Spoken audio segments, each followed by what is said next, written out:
اس باب کی یہ آخری حدیث مبارکہ، اس کے بعد کتاب العلم شروع ہو جائے گا۔ یہ مشکوٰۃ المصابیح کی 184 نمبر حدیث مبارکہ ہے۔ اس سے پہلے 183 حدیثوں پر بحمد اللہ تعالی درس ہو چکا۔ اللہم لک الحمد و لک الشکر۔ حضرت ابو ثعلبہ خشنی رضی اللہ تعالی عنہ اس روایت کے راوی ہیں۔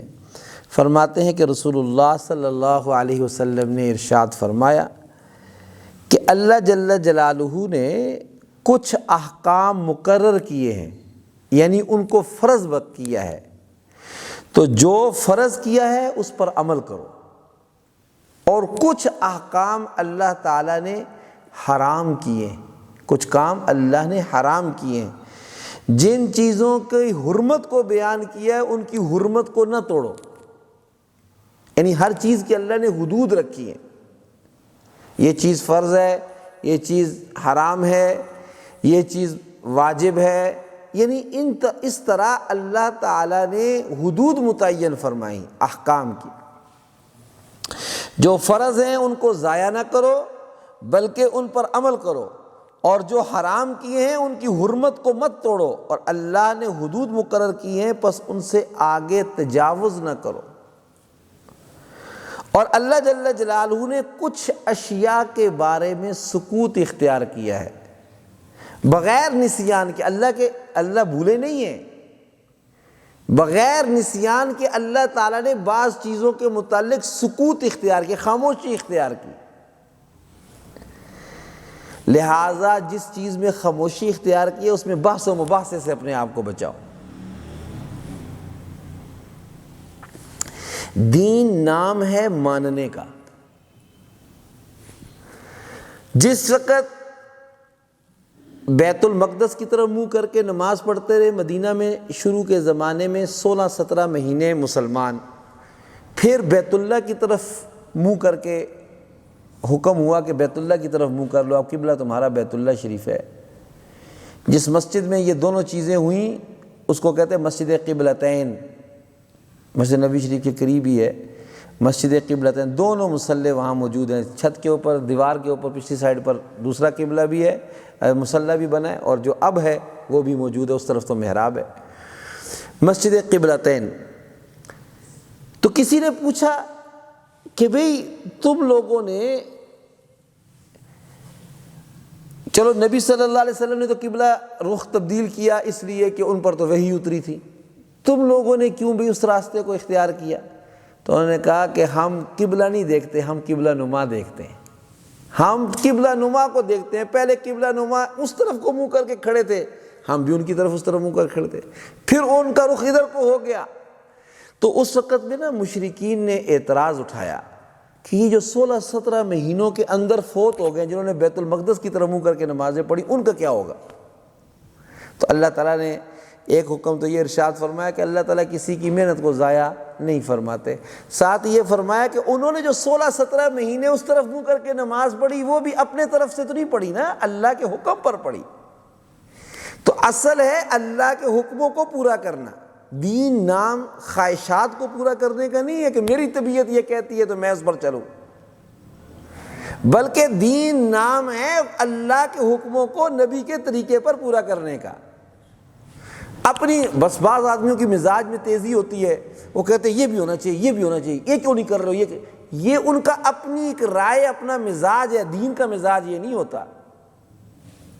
اور جیسے بعض صحابہ اکرام رضوان اللہ علیہ مجمعین کے متعلق آتا ہے کہ وہ رات کو نوافل پڑھتے دیر تک۔ ایک نے کہا کہ میں آج کے بعد جو ہے نا، آپ نے پیچھے سنا، میں آج کے بعد جو ہے کبھی رات کو آرام نہیں کروں گا، ساری رات شب بیداری میں گزاروں گا۔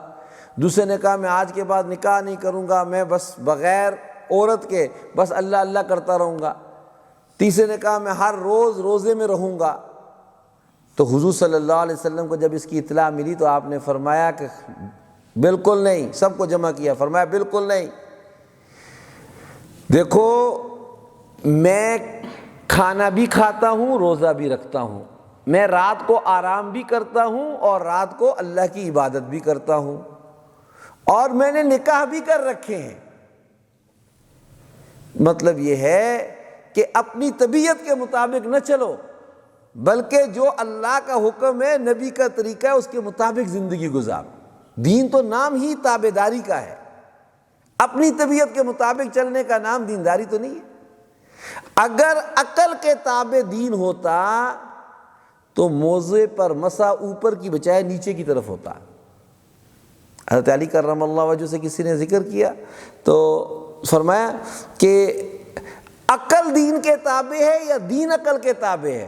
تو حضرت علی کرم اللہ وجہ نے فرمایا کہ عقل دین کے تابع ہے، نہ یہ کہ دین عقل کے تابع ہے۔ کیوں کہ اگر عقل دین کے تابع نہ ہوتا، دین عقل کے تابع ہوتا، تو عقل یہ کہتی ہے کہ جب موضع پر مسح کرنا ہے تو اوپر کی بجائے نیچے کو کرو، کیونکہ مستعمل تو نیچے والا حصہ ہوتا ہے، اوپر والا حصہ تو محفوظ رہتا ہے۔ لیکن دین کہتا ہے کہ اوپر ہاتھ پھیرو، تو دین تابع نہیں ہے، عقل اس کے تابع ہے۔ تو دین نام ہے اللہ کے حکموں کو پورا کرنے کا اور نبی کریم صلی اللہ علیہ وسلم کے طریقے پر پورا کرنے کا۔ اس کے ہٹ کر اپنی طبیعت اور مزاج کے مطابق چلنا، یہ کوئی دینداری نہیں۔ کہیں پر یہ آدمی ٹھوکر کھائے گا، کہیں پر تو طبیعت کے مطابق ملے گا تو کہے گا واہ واہ سبحان اللہ، یہ تو میرے مزاج کیا ہے، موافق ہے، ٹھیک ہے۔ اور جہاں پر تھوڑی سی اس سے ہٹ کر ہوگا، نہیں جی نہیں، یہ اتنی بھی نرمی نہیں ہے، یہ بھی نہیں ہے بھی، جتنا شریعت ہے۔ اور یہ چیز کون جانتا ہے؟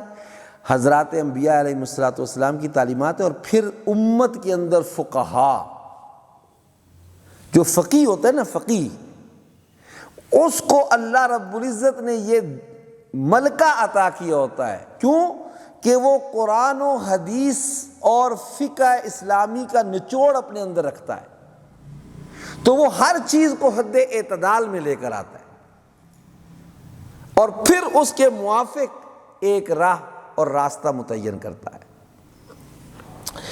تو بھئی اس بات کو یہاں پر ذکر فرمایا کہ جس چیز کے متعلق اللہ تعالیٰ نے سکوت اختیار کیا ہے، اس میں بحث و مباحثہ کر کے تفتیش میں نہ پڑو، اس کو خاموش رہنے دو۔ اور جس چیز کے متعلق اللہ تعالیٰ نے صراحتاً حکم دیا ہے، قبول کرو۔ جس کی حرمت کے متعلق واضح حکم ہے، اس سے اپنے آپ کو بچاؤ، اس کی حرمت، حدود و قیود کا خیال کرتے ہوئے زندگی گزارو، قرآن و سنت کے موافق اپنے آپ کو ڈھالو، اپنے مزاج کے مطابق قرآن و سنت کو نہ ڈھالو، قرآن و سنت کے مزاج میں اپنے آپ کو ڈھالو، تب تمہارے لیے سرخروئی اور کامیابی ہے۔ اللہ تعالی ہمیں قرآن و سنت کے مطابق زندگیوں کو گزارنے کی توفیق عطا فرمائے۔ یہاں پر یہ باب مکمل ہوتا ہے، آگے باب شروع ہوگا علم کا، کتاب العلم شروع ہوگی، وہ انشاءاللہ العزیز کل کی مجلس میں۔ اللہم صلی علی سیدنا مولانا محمد۔